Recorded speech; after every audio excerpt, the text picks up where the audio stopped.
forming the crisis management team and writing the plan is one of the things very important in crisis management.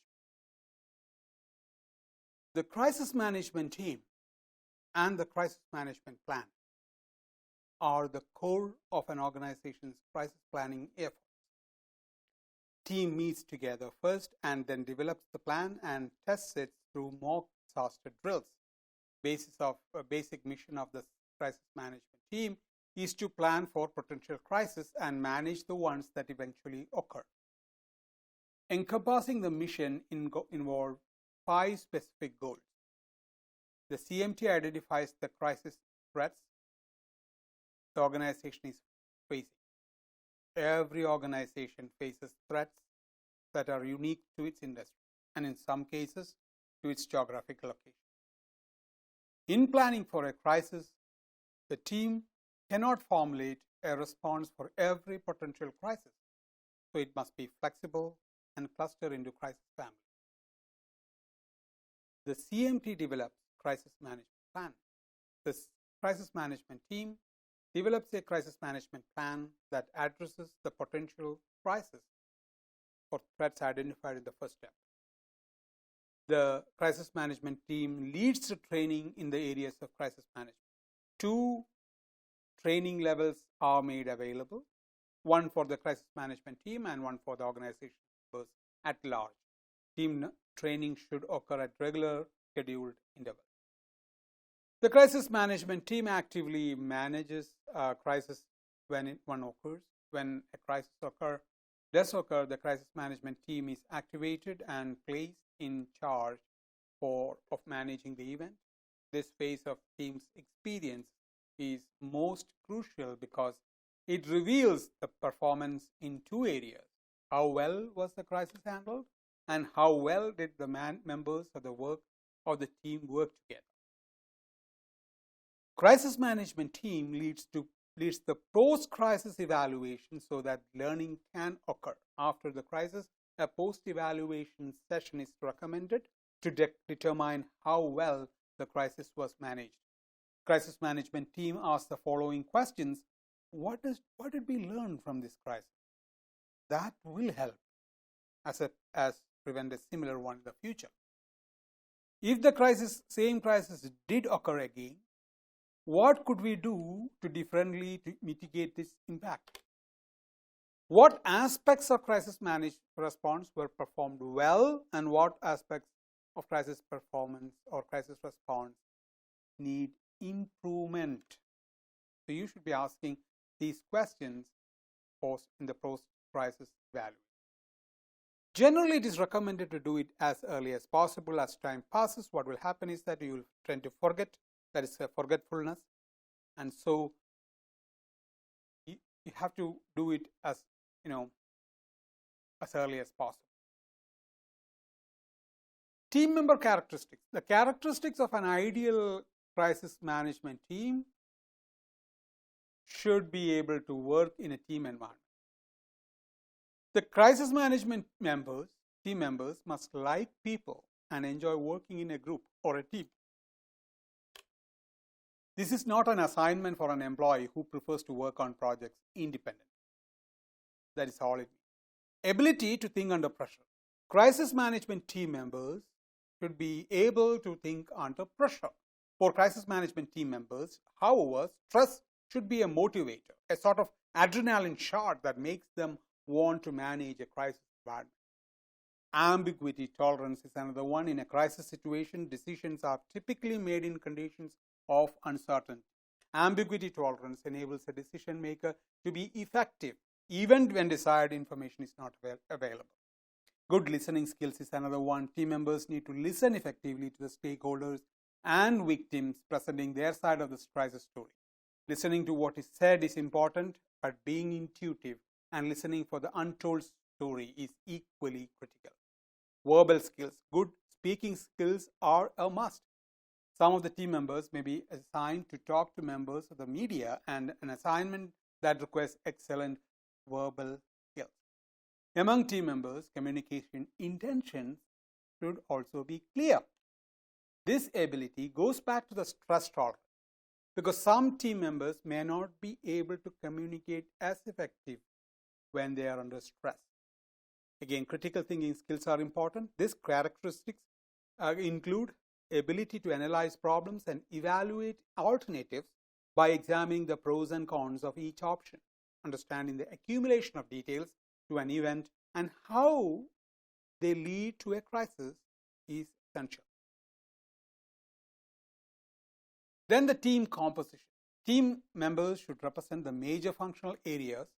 Representatives from the following areas are recommended: company chief executive officer or president. The chief executive officer or president should always have an active interest in the CMT or crisis management team. However, the organization's size will dictate the capacity in which the top executive should serve. In smaller organizations, this person would be on the crisis management team. In our larger organizations, a vice president for administration or operations may serve as the upper management representative. Human resources is another one. It is always advisable to have a representative from human resources or HR serving on the crisis management team. First, HR serves as a liaison with the employees. Second, HR has knowledge areas that can be useful during a crisis. Accounting and finance is the another one. Accounting and finance, the crisis have an effect on the cash flow, stock valuation, cash disbursement, or so a representative from finance is appropriate. Then security representative should be there. The head of the organization's security or police force should be the member on the CMT, this or crisis management team. This can help in serving as a liaison with the law enforcement departments outside the company whose help may be needed. Then it's one of the most important is the public relations. So this functional area goes by different names in different organizations, such as public information, public affairs of the community outreach.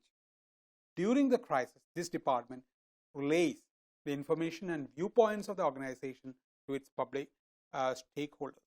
Then the legal counsel. An attorney should be a CMT member to provide legal expertise, particularly when deciding on how much information should be disclosed to outside stakeholders during a crisis. And finally, the core operations organization should be represented on the team, and an outside consultant is also good. Some organizations may opt to employ an outside consultant during the initial startup of the CMT and the subsequent plan. The rationale is a learning curve exists in these organizations new at crisis planning, and a consultant can help ease the learning process. There are some potential problems with CMTs. Care should be taken to select team members who have good interpersonal skills and work effectively. Several problems can occur within the CMT, not understanding the symbolic and sacred aspect of a crisis. A crisis is more than just an event. It is an attack on a specific stakeholder or institution, whether inside or outside the organization. Crises are perceived as symptoms of underlying problems, and as such can be viewed as policy fiascos. Crises challenge the foundation of organizations, governmental practice, and even societal cohesion. Crisis management team training needs to include understanding the impact of the crisis. Hence, media and community stakeholders appear to be acting irrationally. The CMT, that is crisis management team, should seek to understand the reasons why they act that way. Then there is an inability to make decisions when information is incomplete or inaccurate. That is a potential problem, because although complete information is preferred, I told about bounded rationality earlier. Although complete information is preferred, decisions are frequently made under conditions of high uncertainty, because we cannot get all the information about a thing at a specific point of time. Lack of top management interest and involvement is another potential problem with crisis management teams. It is challenging to promote a crisis preparedness atmosphere if the senior managers are not on board. Crisis management is a vital part in the strategic management process. Top management must be supportive and involved. Next problem is the lack of psychological preparation provided to CMT members. Crisis management team members bring their own emotional baggage to the meeting.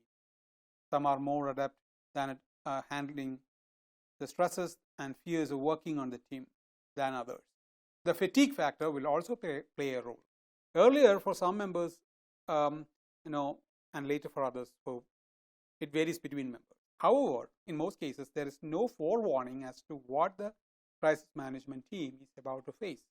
Training on the psychological aspects of these assignments should be included.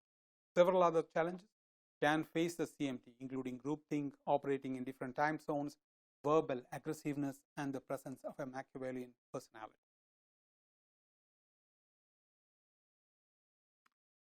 Groupthink.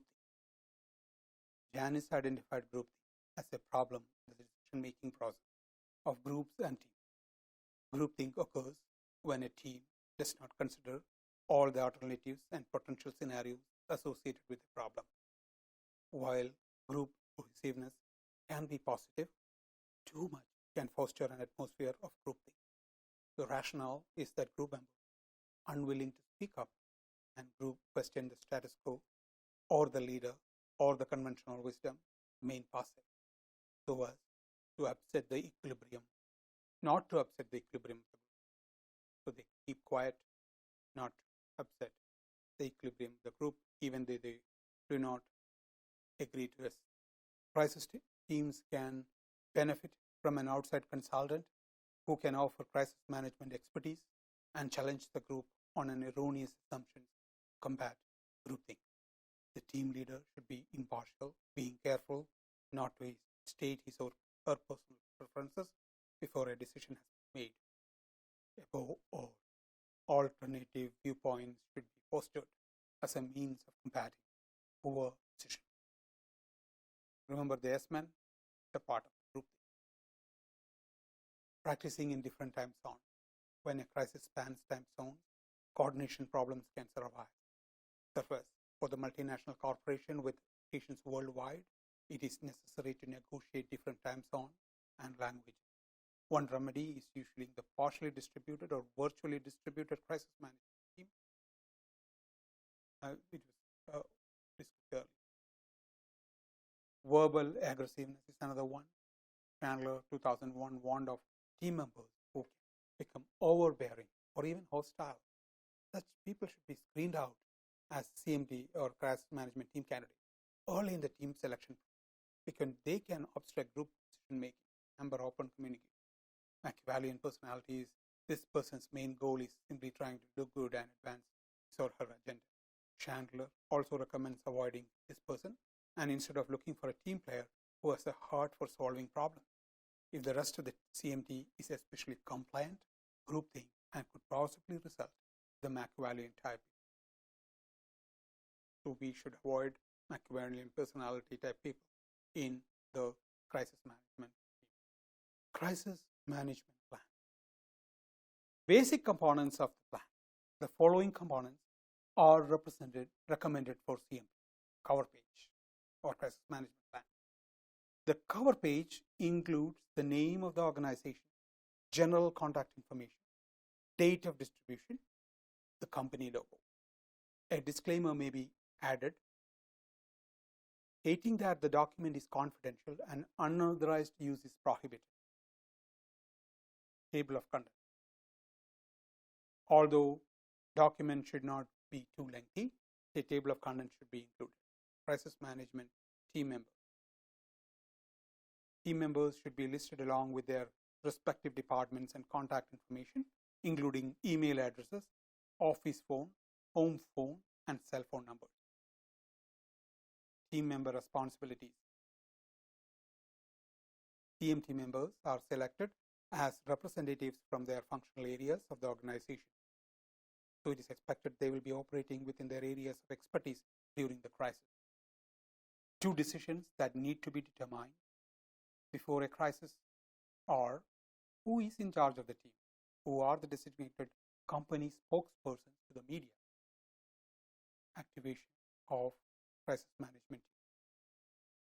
The crisis management plan should include the following procedures for activating the crisis management team. Usually the team will be activated by a team member or at the request of a key internal stakeholder. It is important that employees in the organization know who the CMT members are as well. Command center location. The command center is a pre-arranged meeting location when CMT gathers the events of a crisis. The plan should clearly label both location and the alternate command center in case the primary one is damaged in some way, perhaps due to weather or fire. Care should be taken not to locate the alternative command center too close to physical proximity to the primary one, because both are affected by something like flood or fire. At least one should be made available. Response plans for specific crisis situations. The CMP will have a list of prospective crisis events that could likely occur at the organization. The plan should list the potential crisis at the top of the page and then follow with a series of bulleted steps how to manage that event. Crisis management training. The crisis management training is charged with the oversight of training in the areas of crisis management. Training can range from simple meetings that review the CMP to providing classroom instructions on certain aspects of crisis management. Training can also include conducting smaller disaster drills that test a segment of the crisis response to taking part in elaborate mock disaster drills when a crisis is simulated so the team can practice its response. Regular CMT meeting. Crisis management team should meet on a regular basis several times a year. Potential training activities that can be held during meetings include reviewing the CMP, conducting tabletop exercises, planning for large-scale disaster exercises or mock disasters, and presenting new material on crisis management. Reviewing the crisis management plan. Reading the crisis management plan refamiliarizes team members with material. In addition, if editing errors are discovered, they can be easily corrected during the meeting if the document file is projected on a screen for all to see.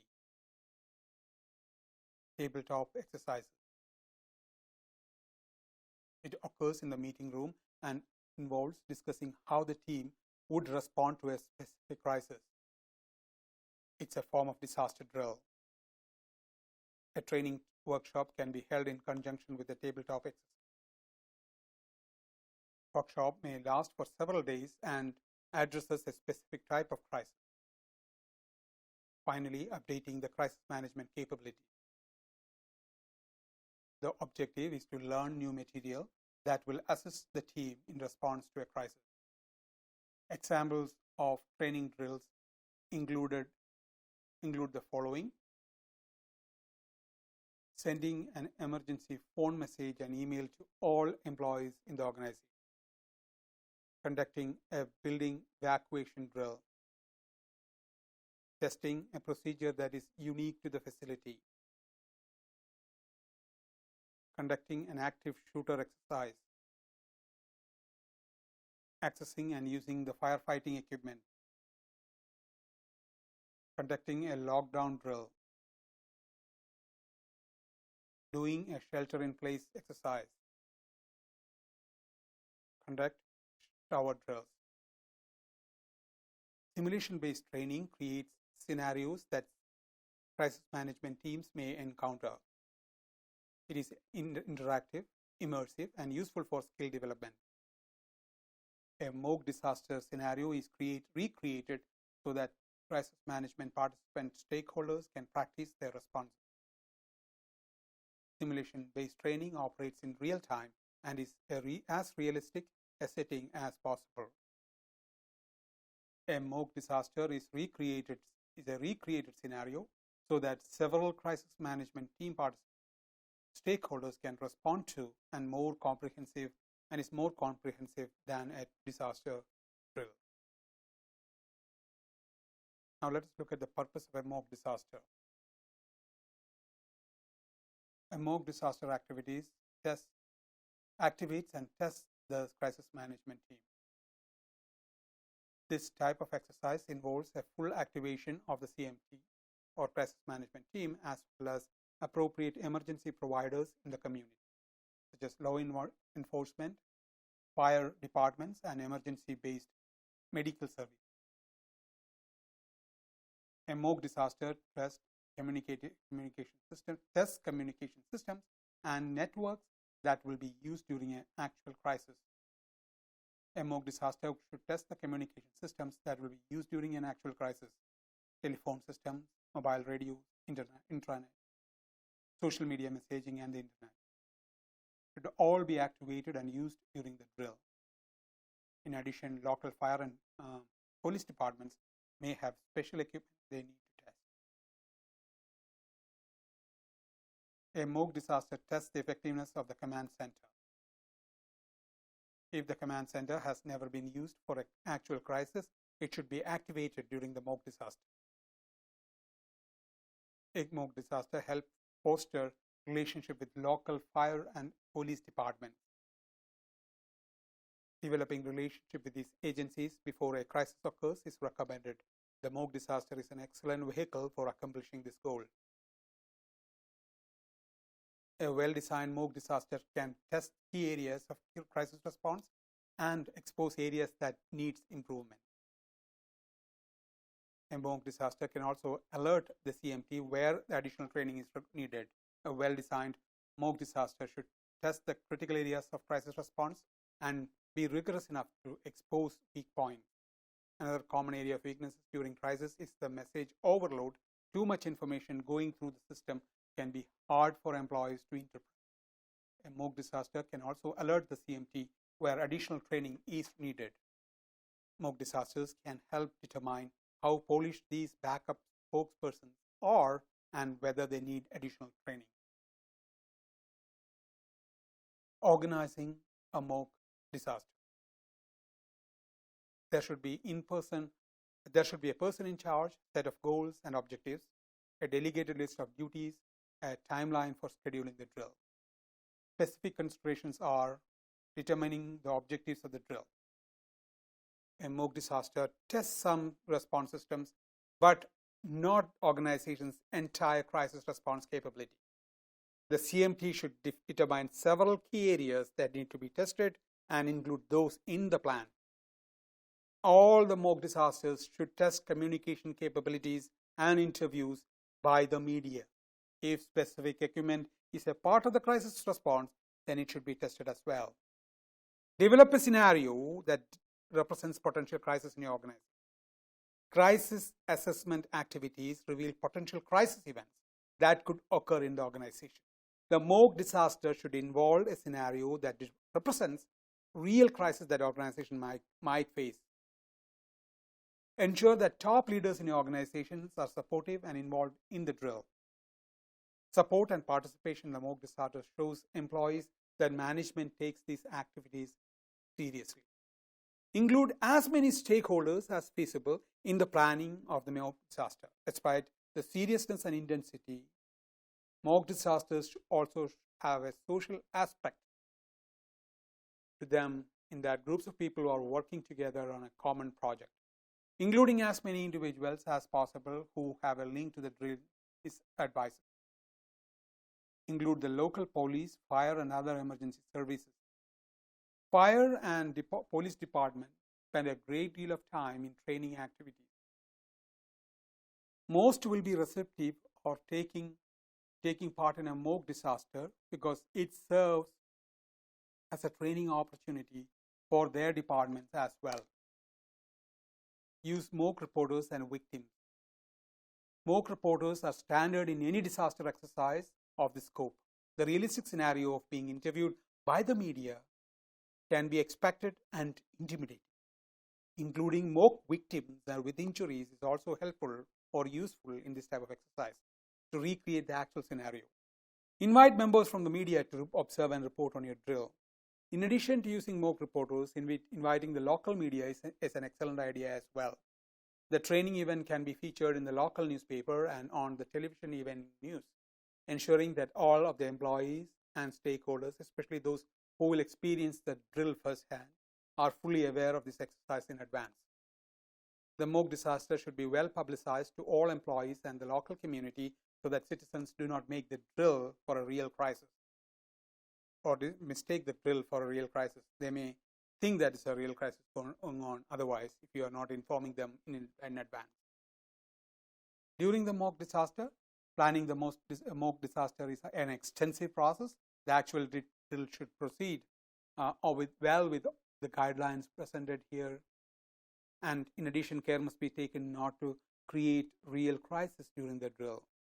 So it should not be like you are faking one and end up in a real one. Such events do occur and can result in injuries. A second consideration during a mock disaster is to remember that mistakes will be made during the drill. This is not a bad thing as long as serious damages and injuries are avoided, because one purpose is to identify crisis response weaknesses. Those involved should record any mistakes and discuss them during the debriefing meeting, and which is held after the mock disaster. A third guideline is which may be useful is for catching mistakes and is to record the drill. Maybe you record the whole thing and go over it again. And after the mock disaster, immediately after the drill, provide food and refreshment to all those participated. This step is highly recommended as most participants will be exhausted. This social gathering also gives individuals time to reflect, relax, and build camaraderie. Within 1 week of the drill, it is recommended that a debriefing meeting be held to discuss what was learned. The lessons learned from the mock disaster may result in changes to the crisis management plan. These changes should be made soon in the master document or in any additional associated locations such as organization website. Thank you very much. Have a good day.